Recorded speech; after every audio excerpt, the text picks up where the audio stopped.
السلام علیکم ورحمۃ اللہ وبرکاتہ۔ الحمد للہ رب العالمین والصلاة والسلام علی رسولہ محمد وآلہ واصحابہ اجمعین۔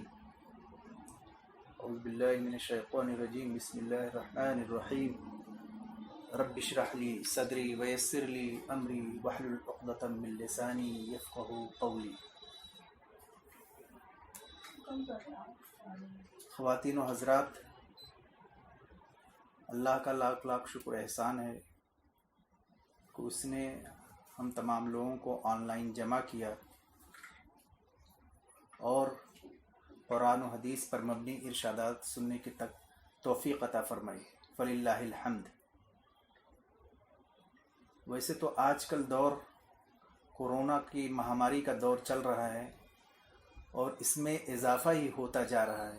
دنوں دن 10 لاکھ سے زائد کیسز جو مثبتہ کیسز ہیں وہ ہندوستان میں ثابت ہو چکے ہیں اور یہ رکنے کا نام ہی نہیں لیتا ہے۔ لیکن ایک مومن کی حیثیت سے ہم کو اللہ تعالیٰ کے ہر فیصلے پہ راضی برضا ہونا ہے، یہی مومن کی شان ہے۔ اس لیے کہ بہت ساری چیزیں ایسی ہیں جس میں انسان کا کوئی اختیار نہیں، کچھ چیزوں میں اللہ تعالیٰ نے اختیار دیا ہے، تو اللہ تعالیٰ انہی چیزوں میں حساب لے گا جس کا بندوں کو جس چیز کے بارے میں اختیار دیا گیا ہے۔ لا یکلف اللہ نفسا الا وسعها، اللہ تعالیٰ انہی چیزوں کا مکلف کرتا ہے انسان کو جس کی طاقت اس نے دی ہے۔ بہرحال جو مصیبتیں آئی ہیں اس کا قرآن مجید میں ذکر ہے، وما اصابکم من مصیبہ فبما کسبت ایدیکم ویعفو عن کثیر، یعنی جو بھی مصیبتیں تم کو پہنچتی ہیں، اللہ تعالیٰ ارشاد فرماتا ہے جو بھی مصیبتیں تم لوگوں کو پہنچ رہی ہیں یہ تمہاری اپنی کمائی ہے، اور اللہ تعالیٰ بہت سے لوگوں کے گناہوں کو معاف کر دیتا ہے۔ گویا کہ انسان میں جب سرکشی عام ہو جاتی ہے، فحاشی عام ہو جاتی ہے اور اللہ تعالیٰ کے احکام سے روگردانی کرنے لگتے ہیں تو اللہ تعالیٰ مختلف قسم کی مصیبتیں نازل کرتا ہے۔ ایک دوسری جگہ ارشاد فرمایا، وَلَوْ يُؤَاخِذُ اللَّهُ النَّاسَ بِمَا كَسَبُوا مَا تَرَكَ عَلَى ظَهْرِهَا مِن دَابَّةٍ، اگر اللہ تعالیٰ لوگوں کی گناہوں کی وجہ سے مواخذہ کرنے لگے، یعنی جو غلطیاں کر رہے ہیں لوگ اگر اس کی وجہ سے مواخذہ کرنے لگے، پکڑ دھکڑ کرنے لگے، تو اس زمین پہ کوئی جاندار نہیں بچ سکتا۔ گویا کہ اللہ تعالیٰ بہت سارے گناہوں کو معاف کرتا چلا جاتا ہے، لیکن یہ مصیبتیں ہماری یاد دہانی کے لیے آتی ہیں کہ ہم اپنے آپ کو اللہ کی طرف رجوع کریں۔ چنانچہ عائشہ رضی اللہ تعالیٰ عنہ نے پوچھا، اللہ کے رسول صلی اللہ علیہ وسلم اس وقت طاعون پھیل گیا تھا، تو آپ نے پوچھا یہ کورونا بھی طاعون ہی سے ملتا جلتا ہے کہ یہ طاعون کیا ہے، اللہ کا عذاب ہے؟ تو اللہ کے رسول صلی اللہ علیہ وسلم نے فرمایا کہ کافروں کے لیے یہ اللہ کا عذاب ہے لیکن مومنین کے لیے رحمت ہے۔ تو ایک مومن کی حیثیت سے ہم کو رحمت تلاشنی ہے، اللہ تعالیٰ سے رجوع ہونا ہے، استغفار کرنا ہے، گناہوں سے توبہ کرنا ہے۔ اگر آپ مال چاہتے ہو تو استغفار کرو، اگر آپ اولاد چاہتے ہو تو استغفار کرو، اگر آپ مصیبت سے دوری چاہتے ہو تو گناہوں سے بخشش طلب کرو، اللہ تعالیٰ کی طرف رجوع کرو۔ آج مسجدوں میں نمازیں نہیں ہو رہی ہیں، جمعہ نہیں ہو رہا ہے، بہت کم لوگ آ رہے ہیں۔ اللہ تعالیٰ نے موقع دیا ہے کہ ہم ہر گھر کو ایک مسجد بنا دیں، ہر گھر کو ایک مسجد کی شکل۔ وَسَارِعُوا إِلَىٰ مَغْفِرَةٍ مِّن رَّبِّكُمْ، اللہ تعالیٰ یہ آزما رہا ہے کہ جب نماز کا وقت ہو جا رہا ہے تو کیا ہم اپنے سارے کاموں کو چھوڑ کر کے گھر میں جماعت کی طرف اٹھ کھڑے ہوتے ہیں؟ اگر کوئی مرد ہے ہمارے گھر میں تو فوراً نماز کے وقت اذان کہے، جتنے مرد عورت ہیں صف بندی کریں، مرد اگر ہے تو امامت کرے ورنہ عورت بیچ میں کھڑے ہو کر امامت کریں، اور اول وقت میں نماز پڑھنے کی کوشش کی جائے۔ اگر کوئی ایک ایمان والا گھر ہے، ایک مسلمان گھر ہے، تو اس کے گھر میں جلی حروف میں، واضح حروف میں نمازوں کے اوقات لکھے ہونے چاہیے۔ فجر کا وقت اتنے بجے، ظہر کا وقت اتنے بجے، عصر کا وقت اتنے بجے، مغرب کا وقت اتنے بجے، عشاء کا وقت اتنے بجے۔ تو اللہ تعالیٰ نے ہم کو یہ موقع دیا ہے کہ جیسے ہی وقت ہو ہم فوراً اذان کہیں گھر میں اور تمام گھر والوں کو اکٹھا کریں، ایک ساتھ نماز پڑھیں۔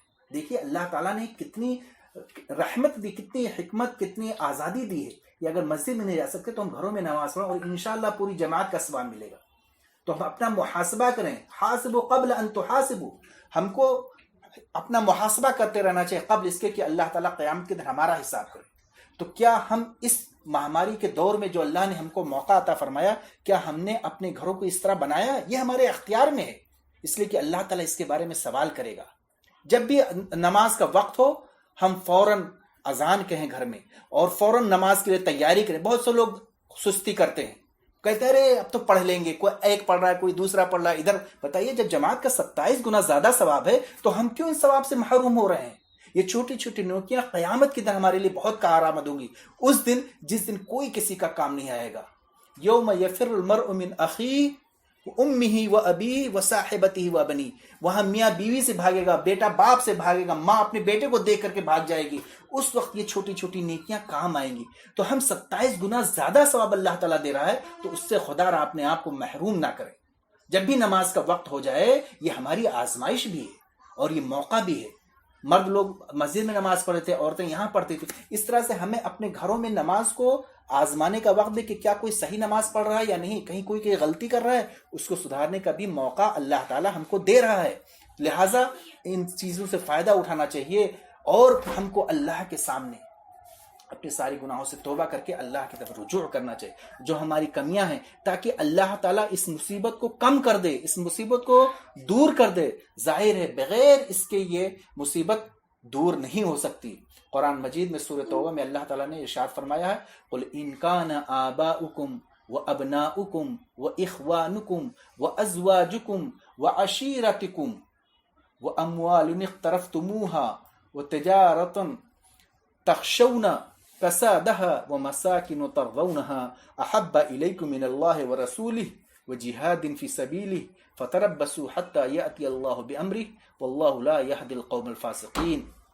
اے نبی آپ کہہ دیجئے ان لوگوں سے کہ اگر تمہارے ماں باپ، تمہارے بیٹے اور بیٹیاں، تمہارے بھائی، تمہارے بیوی اور شوہر، تمہارے خاندان کے لوگ اور تمہارے اموال جن کو تم نے بڑی محنت سے کمایا ہے، اور تجارت جس کے گھاٹے سے تم ڈر رہے ہو کہ کہیں اس میں گھاٹا نہ لگ جائے، اور یہ بہترین مکانات جس میں تم خوش ہو کر رہ رہے ہو، اگر یہ تمام چیزیں تمہارے نزدیک زیادہ محبوب ہیں، زیادہ پسندیدہ ہیں اللہ سے اور اللہ کے رسول سے اور اس کے راستے میں محنت اور مشقت سے، تو انتظار کرو اس وقت کا یہاں تک کہ اللہ تعالیٰ اپنا عذاب تمہارا پر نازل کر دے.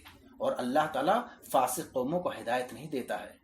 لہٰذا ہمارے لیے بہت زیادہ ضروری ہے کہ ہم اپنی ان غلطیوں کو دور کریں اور جو ہمارے اختیار میں ہیں ان تمام چیزوں کو ہم قائم کریں. کہ نماز اس میں سب سے پہلے ضروری ہے کہ ہم نماز کو اجتماعی طور پر اپنے گھروں میں قائم کریں. اور جب ہم نماز قائم کریں گے، نماز کے لیے قربانی مانگتا ہے. یقین جانیے قرآن مجید میں ارشاد فرمائے گا فویل للمصلین الذین هم عن صلاتهم ساہون. جہنم ہے ان نمازیوں کے لیے جو اپنی نماز میں سستی ادا کرتے ہیں، جو سستی پیدا کر. بتائیے جو نمازی نہیں پڑھتے ان کے لیے کتنا بڑا عذاب ہوگا. ویل کہتے ہیں جہنم کے ایک طبقے کا نام ہے. تو نماز میں ہم سستی سے فوراً بچیں، فوراً ایوائڈ کریں، اور نماز جیسی ہی وقت ہو جائے ہم اس کی طرف رش دوڑ پڑیں. اذا نودی للصلاۃ من یوم فاسعوا الی ذکر اللہ. اللہ کے ذکر کی طرف دوڑ پڑو. اور جب ہم نماز قائم کریں گے تو دوسری چیزوں کی قربانی کا جذبہ ہمارے اندر پیدا ہوگا. جیسا کہ اب یہ موسم قربانی یعنی عید الاضحیٰ آنے والا ہے، اور ابھی جو ہے کچھ دنوں کے بعد یہ ذی القعدہ کا آخری ہفتہ چل رہا ہے اور اس کے بعد ذی الحجہ شروع ہو جائے گا. تو اس میں ذی الحجہ کے 10 دن کی بہت زیادہ فضیلت ہے. اسی کے بارے میں ہم چند چیزیں بیان کریں گے.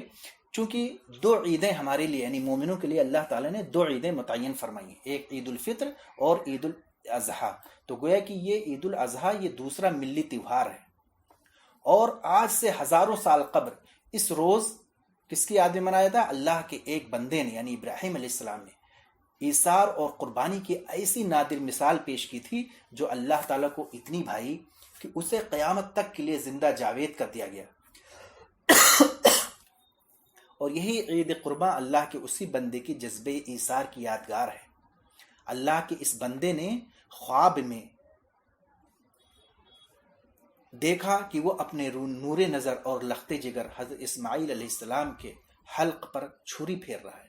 اور یہ خواب عام انسانوں کا خواب نہیں تھا کہ جسے کہہ کر نظر انداز کیا جاتا، بلکہ ایک ایسے شخص کا خواب تھا جو شرف نبوت سے سرفراز تھا.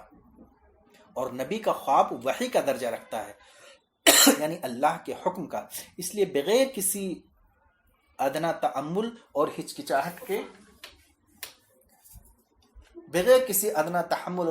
کے اس فریضے کی ادائیگی پر کمر بستہ ہو گئے، جس کی نشاندہی قرآن مجید میں کرائے گی۔ انی ارا فی المنام انی اذبحک فانظر ماذا تری۔ حضرت ابراہیم علیہ السلام نے کہا کہ میں نے خواب میں دیکھا کہ میں تمہیں ذبح کر رہا ہوں، بتاؤ تمہاری کیا رائے ہے۔ اس سعادت مند بیٹے نے جواب دیا، دیکھیے یہ سعادت مند بیٹا اس طرح ہونا چاہیے، سعادت مند باپ۔ اس بیٹے نے جواب دیا، یا ابت افعل ما تؤمر ستجدنی انشاء اللہ من الصابرین۔ ابا جان، آپ کو جو حکم دیا گیا ہے اسے کر گزریے، اللہ تعالیٰ نے چاہا تو آپ مجھے صابر پائیں گے۔ باپ نے بیٹے کو ساتھ لیا اور ایک مقام پر جا کر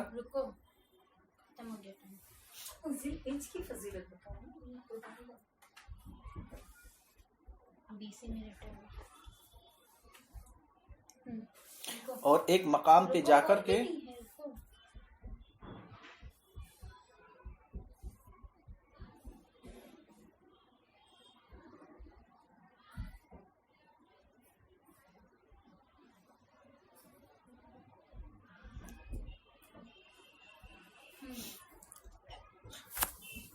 تو اس طرح سے ان کی یادگار میں قربانی منائی جاتی ہے۔ عشرہ ذی الحجہ کی فضیلت کا ذکر قرآن اور حدیث میں بہت زیادہ ذکر کیا گیا ہے۔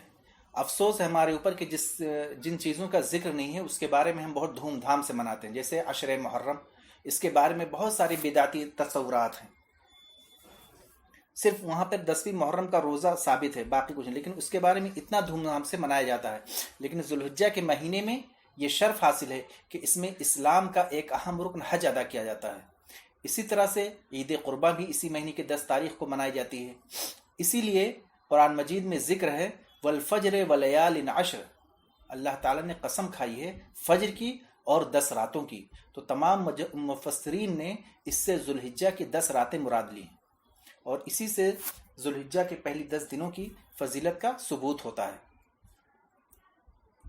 اللہ کے رسول صلی اللہ علیہ وسلم کا ارشاد گرامی ہے کہ ما من ایام عمل الصالح فیہن احب الی اللہ من هذه الایام العشر،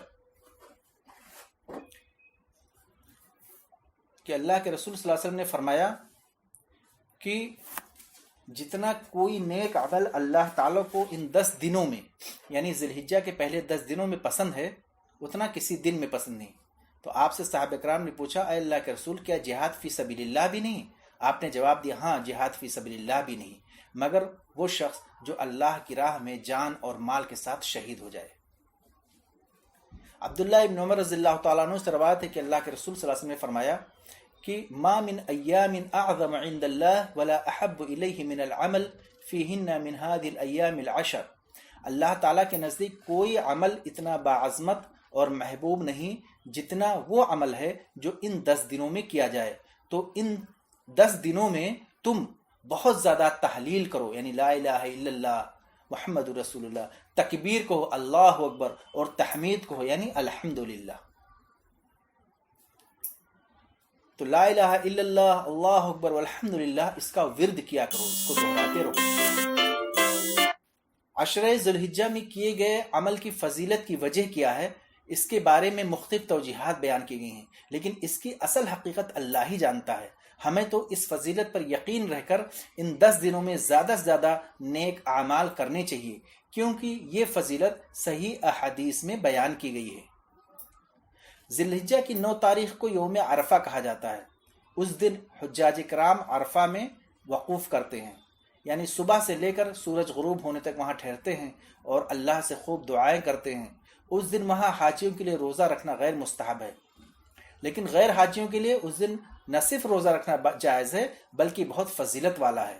اللہ کے رسول صلی اللہ علیہ وسلم نے ارشاد فرمایا، صیام یوم عرفہ انی احتسب علی اللہ، عرفہ کے دن روزہ رکھنے سے مجھے اللہ سے امید ہے کہ وہ گزشتہ اور آئندہ یعنی 2 سالوں کے گناہ معاف کر دے گا۔ بتائیے، یعنی 9 ذی الحجہ جو عرفہ کا دن ہے، اس دن روزہ رکھنے سے اللہ تعالیٰ اگلے اور پچھلے 2 سالوں کے گناہ معاف کر دیتا ہے۔ نبی کریم صلی اللہ علیہ وسلم کا یہ فرمان جو ہے غیر حاجیوں کے لیے ہے، کیونکہ ابن عمر رضی اللہ عنہ فرماتے ہیں کہ میں نے نبی کریم صلی اللہ علیہ وسلم کے ساتھ حج کیا اور آپ نے عرفہ کے دن روزہ نہیں رکھا۔ مذکورہ احادیث پر عمل کرتے ہوئے صحابہ کرام ان عشرے میں یعنی ذو الحجہ کے ان 10 دنوں میں خوب شوق سے اور ذوق سے اعمال صالحہ اور عبادات اور نوافل کا اہتمام فرماتے تھے۔ چنانچہ حضرت ابن عمر اور حضرت ابو ہریرہ رضی اللہ عنہما کا یہ عمل تھا کہ وہ ان 10 دنوں میں بازار جاتے تو بلند آواز سے تکبیریں پڑھتے اور انہیں دیکھ کر دوسرے لوگ بھی تکبیریں پڑھنا شروع کر دیتے۔ حضرت سعید بن جبیر رضی اللہ تعالیٰ عنہ کے متعلق آتا ہے کہ وہ ان 10 دنوں میں اعمال صالحہ کی خوب زیادہ کوششیں کرتے، تو ان 10 دنوں میں جہاں نیکی کے دوسرے اعمال زیادہ ذوق و شوق اور زیادہ اہتمام سے کیے جائیں، وہاں تکبیرات کا بھی خوب اہتمام کرنے کی ضرورت ہے۔ اللہ اکبر لا الہ الا اللہ اللہ اکبر وللہ الحمد ہر فرض نماز کے بعد پڑھنا چاہیے، اور یہ ذو الحجہ کی نماز عصر تک چلتا ہے، اور یہ تکبیریں بئی الفاظ بھی پڑھنا چاہیے، اللہ اکبر لا الہ الا اللہ اللہ اکبر وللہ الحمد۔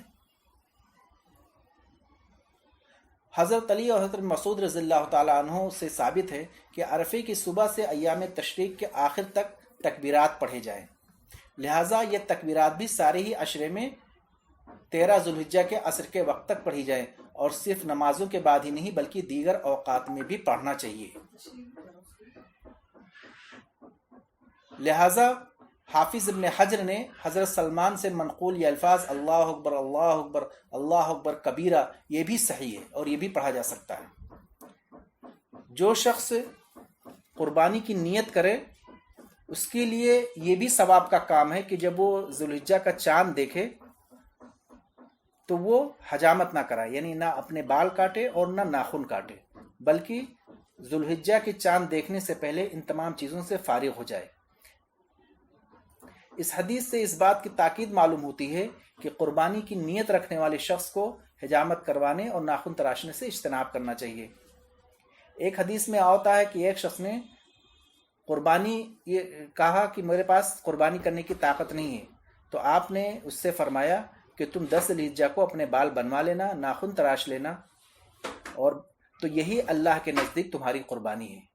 تو اس حدیث کی بنیاد پر یہ کہا جاتا ہے کہ جو شخص اگر قربانی کی طاقت نہ رکھے تو اس کو بھی چاہیے کہ وہ ان 10 دنوں میں حجامت وغیرہ نہ کروائے، اور 10 ذی الحجہ کو نماز پڑھنے کے بعد پھر حجامت کروائے تو اس کو بھی قربانی کا ثواب ملے گا۔ لیکن اس حدیث کو کچھ لوگوں نے ضعیف کہا ہے۔ بہرحال یہ تو ثابت ہے کہ حجامت سے جو بچا رہتا ہے اس کو ثواب ملتا ہے، لیکن قربانی کے برابر ملتا ہے نہیں، یہ صرف اللہ کے پاس ہے، اللہ کے اختیار میں ہے۔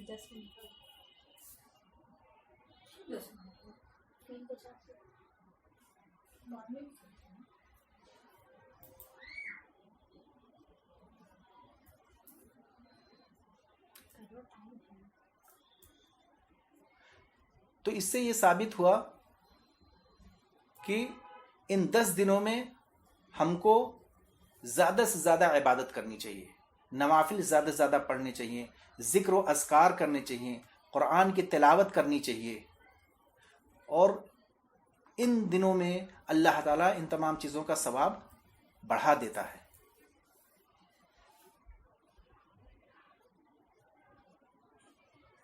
اور کسی بھی طرح کی کوتاہی نہیں کرنی چاہیے۔ قربانی کے بارے میں پھر 10 ذی الحجہ آ جائے تو اس دن جو ہے قربانی کرنا چاہیے، چونکہ آج کل کورونا کی وجہ سے یہ بھی یقینی نہیں ہے کہ قربانی کرنے کی اجازت ملے گی کہ نہیں۔ بہرحال اگر اختیار میں ہو تو قربانی ضرور کرنا چاہیے۔ بہت سے لوگ یہ مسئلہ بھی پوچھتے ہیں کہ کیا قربانی کی جگہ صدقہ و خیرات کر دے تو ہو جائے گا؟ سب سے بڑی چیز یہ ہے کہ اللہ کے رسول صلی اللہ علیہ وسلم مدینہ میں آپ 10 سال زندہ رہے، اور ہر سال آپ نے قربانی کی۔ تو قربانی یہ دینی شعار ہے، مسلمانوں کا دینی شعار ہے، اس کی جگہ کوئی بھی صدقہ خیرات نہیں لے سکتا۔ اس کا ثبوت قرآن و سنت سے ہے، اور آپ صلی اللہ علیہ وسلم نے، صحابہ کرام نے، سب لوگوں نے پابندی سے قربانی کی. آپ نے اس کا تاکیدی حکم بھی دیا اور یہ بھی کہا کہ اگر کوئی شخص طاقت رکھنے کے باوجود قربانی نہ کرے تو میری عیدگاہ میں نہ آئے. تو اس لیے ہر صاحب استطاعت جس کو طاقت ہے اس کو قربانی ضرور کرنا چاہیے. اور 10 ذی الحجہ کے دن اللہ تعالیٰ کے نزدیک جانور کی قربانی سے زیادہ محبوب کوئی عمل ہی نہیں ہے. تو اب بتائیے، جب سب سے محبوب عمل قربانی ہے تو اس کی جگہ کوئی چیز کیسے لے سکتا ہے؟ تو جب تک طاقت ہے، اگر کسی کو استطاعت ہے اور حالات اجازت دیتے ہیں، گورنمنٹ کے قوانین اجازت دیتے ہیں، تو ضرور قربانی کرنا چاہیے. اب اگر کسی وجہ سے قربانی نہ کر سکے پھر وہ الگ مسئلہ ہے. صدقہ خیرات تو الگ ہے، اس کا الگ ثواب ہے، لیکن وہ قربانی کی جگہ نہیں لے سکتا. قربانی ایک مستقل عبادت ہے. جس طرح سے نماز کی جگہ روزہ نہیں لے سکتا، روزہ کی جگہ نماز نہیں لے سکتا، اسی طرح سے قربانی کی جگہ دوسرے عبادات نہیں لے سکتے. قربانی ایک مستقل بذات عبادت ہے، اس کا الگ ثواب ہے. تو اگر حالات موافق ہوں، استطاعت ہو، تو ضرور قربانی کرنا چاہیے. قربانی کا گوشت تقسیم بھی کیا جا سکتا ہے، خود بھی کھایا جا سکتا ہے. جتنا چاہو کھاؤ، جتنا چاہو آپ صدقہ کرو، جتنا چاہو غریبوں کو کھلاؤ. اور پھر اس سے غریبوں کو بھی فائدہ ہوتا ہے. جب قربانی ہوگی تو جب جانور خریدیں گے تو کتنے جو جانور پالتے ہیں ان کو بھی فائدہ ہوگا. پھر اس کے بعد جو ہے اس کے چمڑے وغیرہ کے جو تجارت سے وابستہ ہیں ان کو بہت فائدہ ہوگا. تو ایسا نہیں ہے کہ جب قربانی کیا جائے گا تو اس سے بہت سارے لوگ کو استفادہ ہوتا ہے، بہت سارے لوگوں کو اقتصادی فائدہ ہوتا ہے، مالی فائدہ ہوتا ہے.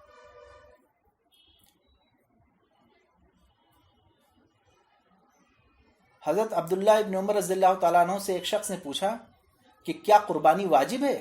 تو اس کے جواب میں حضرت ابن عمر رضی اللہ تعالیٰ عنہ نے فرمایا ذبح رسول اللہ صلی اللہ علیہ وسلم مسلمون، یعنی اللہ کے رسول صلی اللہ علیہ وسلم نے قربانی کی ہے اور مسلمان قربانی کرتے رہے ہیں.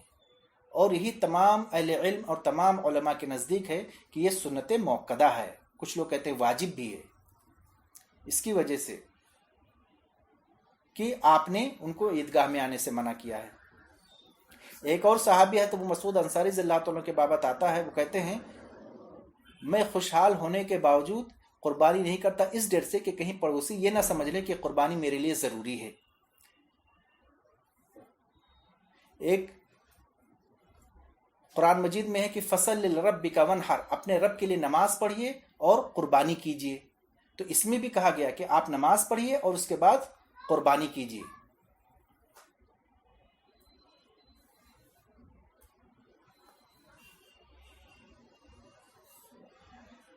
نبی کریم صلی اللہ علیہ وسلم نے اس کی تشریح جو ہے اس طرح فرمائی کہ آپ مدینہ منورہ میں ہر سال 10 ذی الحجہ کو قربانی کرتے رہے اور مسلمانوں کو بھی قربانی کی تاکید کرتے رہے، چنانچہ صحابہ بھی کرتے رہے.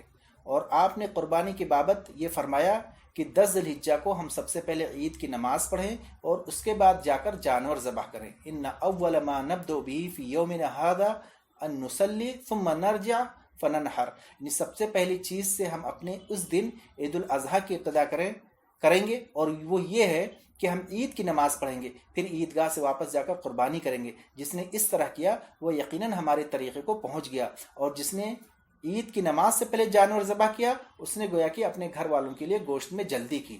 لہٰذا نماز پڑھنے کے بعد قربانی ہے.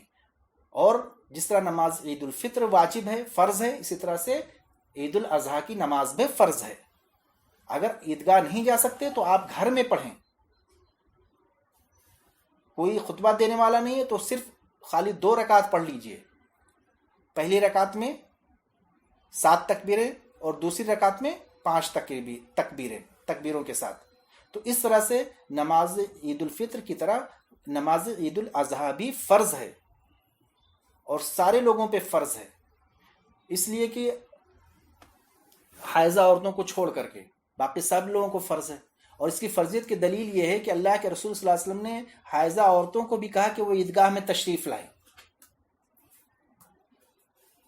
اور یہ بھی آپ نے فرمایا کہ اگر جمعہ کے دن عید کی نماز پڑھتا ہے تو جمعہ کے فرضیت ساقط ہو جاتی ہے، اب بتائیے اگر فرض نہ ہوتا تو ایک فرض دوسرے فرض کو ساقط کیسے کر سکتا ہے؟ یعنی کوئی بھی سنت چیز دوسرے فرض کو کبھی ساقط نہیں کر سکتا. تو اس سے یہ ثابت ہوا کہ عید کی نماز فرض ہے، اور اس کی وجہ سے جمعہ کی نماز بھی ساقط ہو جاتی ہے اگر ایک دن پڑھے، اور اس کی جگہ پہ آدمی ظہر پڑھے گا. ایک ہی دن میں جمعہ کے دن اگر عید کی نماز پڑھ رہا ہے تو چاہے تو جمعہ کی نماز پڑھے چاہے تو ظہر کی نماز پڑھے، مطلب جمعہ کی نماز فرضیت ثابت ہو جاتی ہے. تو اس بنا پر عید کی نماز فرض ہے. تو پہلے عید الاضحیٰ کے دن ہے تو عید کی نماز پڑھے گا، گھر میں پڑھے گا اگر عید کے عیدگاہ نہیں جا سکتے، اور اس کے بعد جانور کی قربانی کرے گا. قربانی کے لیے کتنے زیادہ ثواب کا حکم ہے کہ انسان جب قربانی دیتا ہے تو وہ اللہ کی طرف کہتا ہے. اللہ سے کیا کہتا ہے؟ ان صلاتی و نسکی و محیای و ماتی للہ رب العالمین، کہ میری یہ نمازیں، میری یہ قربانی، میری یہ زندگی اور میری یہ موت، یہ سب اللہ کے لیے ہے، للہ رب العالمین. تو جب انسان کا اس قدر عقیدہ، اس قدر ایمان مضبوط ہوتا ہے تو پھر اس کے دل میں کسی بھی چیز کا، کسی بھی مصیبت کا خوف نہیں ہوتا. اس لیے کہ ہماری ساری چیزیں تو اللہ تعالیٰ کے لیے ہیں. میری نماز، میری قربانی، میری زندگی اور میری موت، یہ سب چیزیں اللہ تعالیٰ نے بنائی ہیں. زندگی بنائی ہے، موت بنائی ہے، یہ سب اللہ تعالیٰ کے لیے بنائی ہیں. جب تک اللہ تعالیٰ بہتر چاہتا ہے اس دنیا میں رکھتا ہے، اور جب اللہ تعالیٰ چاہتا ہے اس دنیا سے اٹھا لیتا ہے. لہٰذا ہم سبھی لوگ اللہ تعالیٰ کے لیے ہیں. یہ ہمارا یقین اور ایمان رہے گا تبھی ہم مینٹلی، ہم دماغی طور سے مضبوط بھی ہوں گے، ہم اسٹرانگ ہوں گے. ہمارے اندر، ہمارے دل کے اندر ایک مضبوطی پیدا ہوگی، ایک اللہ تعالیٰ پہ بھروسہ اور توکل پیدا ہوگا. تو انہی الفاظ کے ساتھ اللہ تعالیٰ سے دعا ہے کہ اللہ تعالیٰ ہماری نماز کو قبول کرے، ہماری قربانیوں کو، اور ہم کو عبادات کی توفیق بخشے.